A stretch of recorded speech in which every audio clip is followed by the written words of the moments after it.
Okay. We are live. Cozy in front of the fire. Yeah, cozy. I'm not going to say that it's warm, but it's comfortable. By comparison, very. The sun has some strength. That it does. Yes. Wrapping up. Wow, almost down to the final hour. Can you believe it? It has actually flown. Today has flown by. Yesterday went a little slower. It felt a little slower than today. Yeah. I think some of it had to do with the weather. And we seem to have just so many conversations, which really just, I think, made the day pass by a little quicker today. I think between those two, it seems to... in the nighttime hours can... kind of drag, But no, I mean, just grateful. Had a lot of participation. We've had a lot of prep. Mm-hmm. We had, and I know we don't want to, it's hard to name everybody because we've had so many partners and folks that have supported us. But one of the first that we reached out to just when we saw the weather forecast was our friends up the street at Pizzoco Pizza. Yep. And Jesse let us borrow this big patio heater, which has just been a godsend, especially, for the folks running the sound and the audio equipment, for some warmth there. So we're grateful for that. And had a number of people come by with all kinds of food and beverage and snacks and all kinds of things. So it's been great. Yeah. And some folks from Rotary. Yes. Since you weren't able to go today, they came to you. So that was really nice. Yeah, so. It was good to see Libba before Rotary and just give a good hug. She is she's just absolutely such a doll and big supporter of the mission, big supporter of the community overall. Yes. So it was good to see her.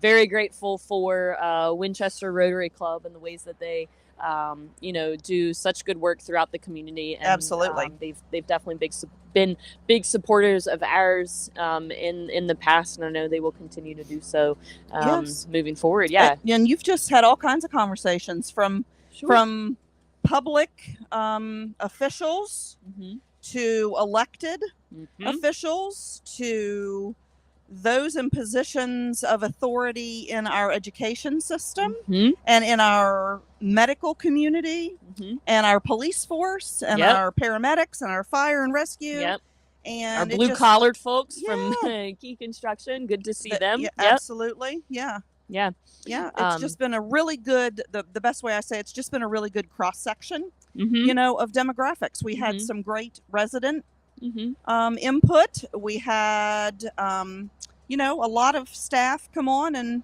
chat and talk about what they do and what we do here. So it's been really good. But you have been the driving force. Here you are.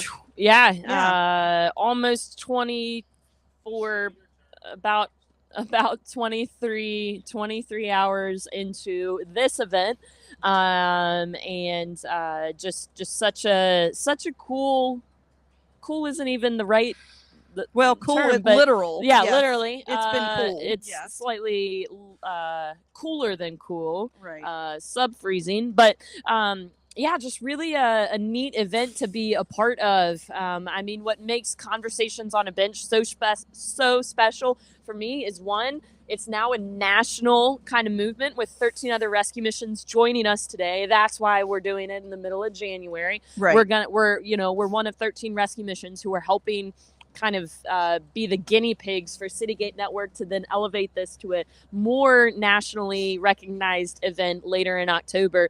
But what's really neat is, even though it's going to be elevated to a national level, is it started here in Winchester, Virginia.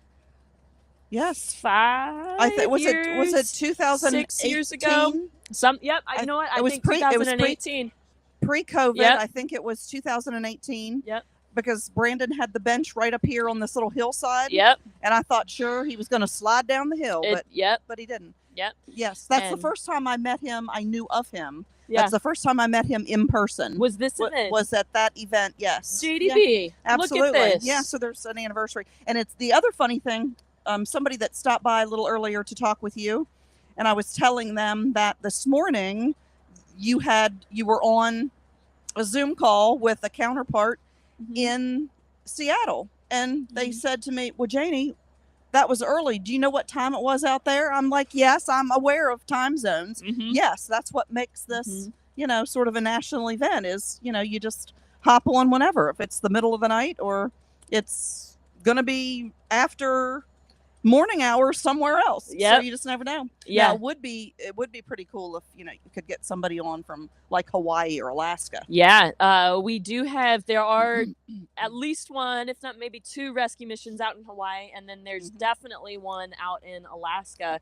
And so looking forward to, there is one. I visited one in Anchorage. Yep, a few years ago. Yep, that's the one. Yes. I know their volunteer coordinator, and forgive me, I can't place her name, but yes, that's I think one of the best things about being a part of Citygate Network is being like, when you travel, even now, if I were to travel to San Antonio, I'd be like, I want to stop at the rescue mission there in San Antonio, or I mean Colorado Springs. I've mentioned a couple of times that I don't mind the snow. I love snowboarding, and I'm like, when I go west, I know the people out in Springs Rescue Mission. I know people out in Denver, and I think that's just such a neat thing. And with this event, it's really been cool to be able to talk with them in real time about the work that they're doing, and be able to share just in this really cool.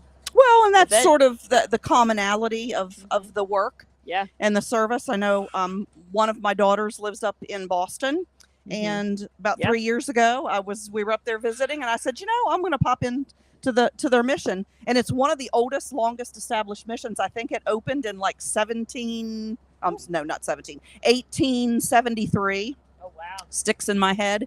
And it's like a high rise. It's like 5-6 stories, and it's it's no fuss and no frills, but they serve a purpose, because obviously in New England, you talk about this weather, they typically have had that for longer sustained times over the years. So well, and the other really ironic thing is that you'd think after an event like this, and the planning and the great execution, now you can just kick back and rest. Well, no, guess what? The work keeps going. Simultaneously, there's lots of things going on. So the next big event is just next month, the end of next month, February 28th. Yep. Is our third Hope on the Horizon event. The non-gala, as Lauren calls it. Yes, the not gala. Though if you do choose, if you want to show up in traditional gala attire, by all means, we would. We've had people come. Yes, absolutely. And I love it. But we are in full swing now, looking for continued sponsors. We're looking for groups and families and organizations and churches to purchase reserve full tables at our event. It will be out at Fellowship Bible Church. It will be catered by Carrabba's again. And there's going to be all kinds of silent auction items and an online auction again. And some fabulous messages that will be a highlight of that evening. Oh yeah, I think that's the thing that I'm most looking forward to about this Hope on the Horizon event this year, is the stories that we're going to be able to share. I think over the last year, we've really been able to see some real life transformation happen. You mentioned earlier that we've heard from some of those individuals about the transformation that they've experienced here, and in their own lives. And I will also say that this is not it's not about Winchester Rescue Mission, really, right? Like, we are a vessel to help create life transformation. We're a vessel. We are an environment. We create an environment to allow life transformation to happen. I think that there's, just so much else that goes into it, and just privilege that we're able to create an environment that allows that life transformation. Right.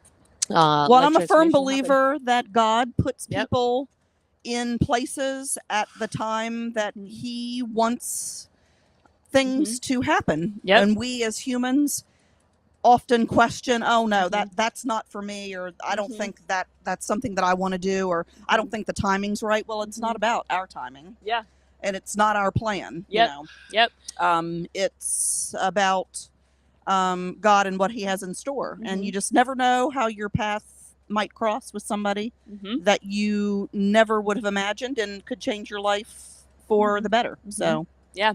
One of the things that you have shared with me over and over again is you were called for a time such as this. I'm a big fan of Esther. I'm a big fan of women of the Bible. Yeah. And Esther is just, Brian, I'm going to use Lauren's word. Esther is she was a rock star. And she was Mordecai. Her uncle said to her, Esther, you were born for such a time as this, because she questioned, I can't do this. I'm not in a position of authority. I can't. Well, guess what? When God calls you, you just step up and step out in faith, and you can literally change the course of history, which is, clearly what she did. And I think in our own little piece of the world here, I think that's what we do almost every day. Yeah.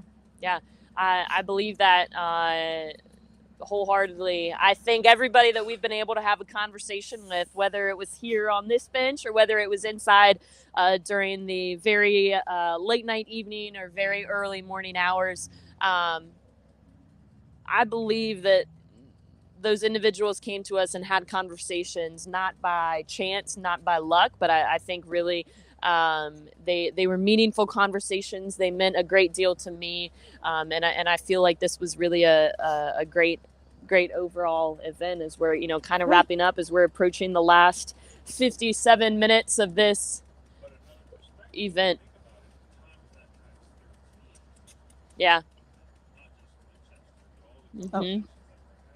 Well, that's right.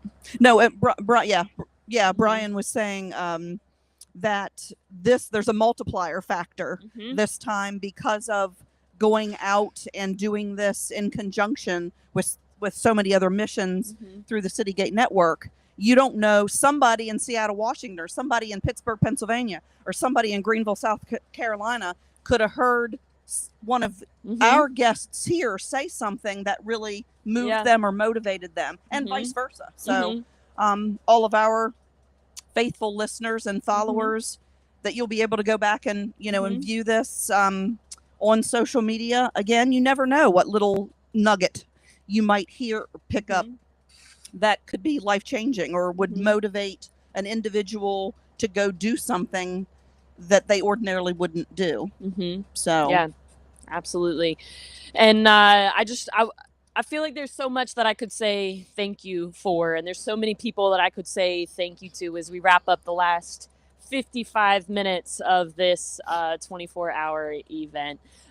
First and foremost, and I mean this with all of my heart, I want to say thank you to this team. Janie was mentioning, even though we ran this fundraiser throughout the last 24 hours, we have had at least one, if not probably half a dozen to 8 staff members making sure that everything that happens here happens. We've had Lisa, making sure that our programs are operating. We've had Al and our team working overnights. We've had Deanna helping with our finances and our business side of things. Will has been in our kitchen. Sam has been leading, both been behind the desk here, helping with audio visual as well as with Brian. Sam's also helped lead one of our classes. Plus all the volunteers. And we didn't have enough going on, this time also coincided with the continuum of care and that whole the pit count. The point in time count. Yep. So in the mornings in our cafe on Cameron, which is where we were earlier in the wee hours of this morning, not only do we have our cafe on Cameron, but at the same time that we were running that, because we care so deeply about accurately tracking data on individuals experiencing homelessness, we opened up our doors even more so to the point in time count. And so we were able to welcome individuals from the community and actually reach out to even more volunteers to help out with that survey and help try to track as accurate as we can the data that's needed to track, because I feel like a lot of what we do, we want to make decisions based on actual, based on data, based on real life experiences that we can learn from. That's right. From our residents. And so, yeah, just thank you to all the volunteers that made the point in time count happen. Thank you to the volunteers who made the regular operations happen. Thank you to you, Janie, to Brian, who's behind the camera now, and the rest of our staff who just does some absolutely phenomenal. Brian and Sam running all this, and the prep time that it took, to get the equipment. We also had a church or two loan us some equipment, which was awesome, and some lighting and some extra heaters, and obviously to the fearless leader here, Miss Lauren. Thank her for just being a trooper and going along for 24 hours. It's been just such a great event to be a part of. I'll be honest, I'm a little tired of hearing my voice, so I'm looking forward to not talking or keeping my talking to a minimum. Which, I mean, if you know me, that's a challenge because I enjoy talking a good bit. But 20 hours just straight talking is. I like their enthusiasm. Absolutely. That's how I'm feeling.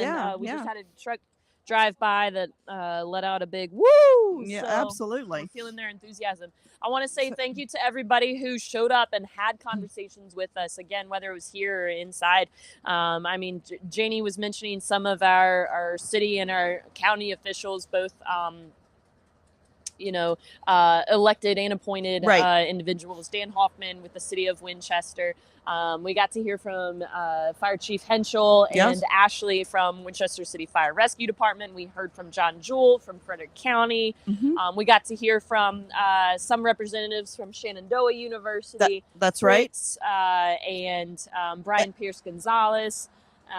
Valley Health. Jason Craig came out, representing Valley Health. Man, I'm so grateful for their support as well.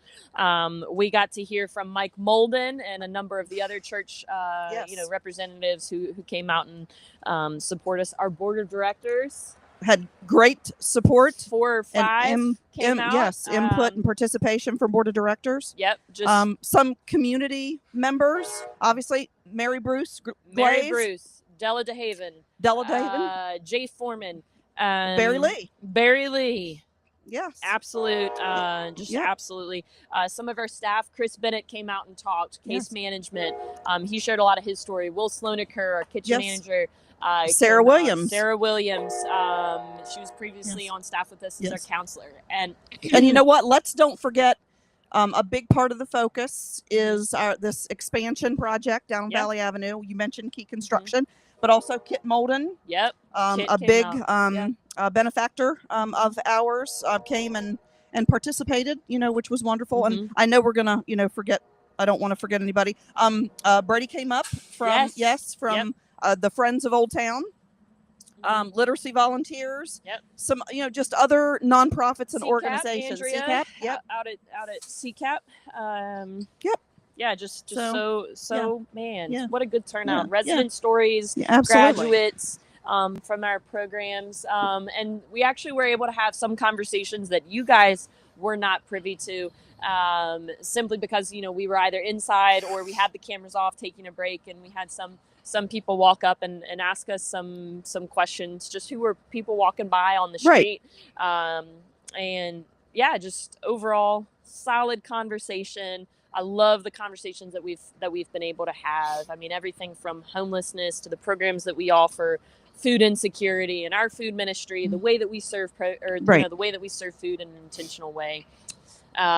Community involvement, the ways that law enforcement and first responders have a role to play. Talked with city and county officials and the roles that they play overall in community development and addressing homelessness. Downtown, Mr. Policeman, Mark Lehman, Officer Lehman. Mark Lehman, Yes. And I just want to remind everybody who we do have such a faithful following. Just please, during this hectic time, we know you get bombarded, but just pay close attention to your emails and your social media posts, and the spirit moves you, just please respond, because that's what we need is the participation. So all right, I'm gonna let you wrap up. You need to just kind of do your thing and get ready for this wrap up from Citygate. Right. I'm very excited. Yep. Yes. So around 3:50, I really want to encourage you guys, if you're still listening, by all means, keep listening. Thanks, everybody. Yep. Thanks, JDV.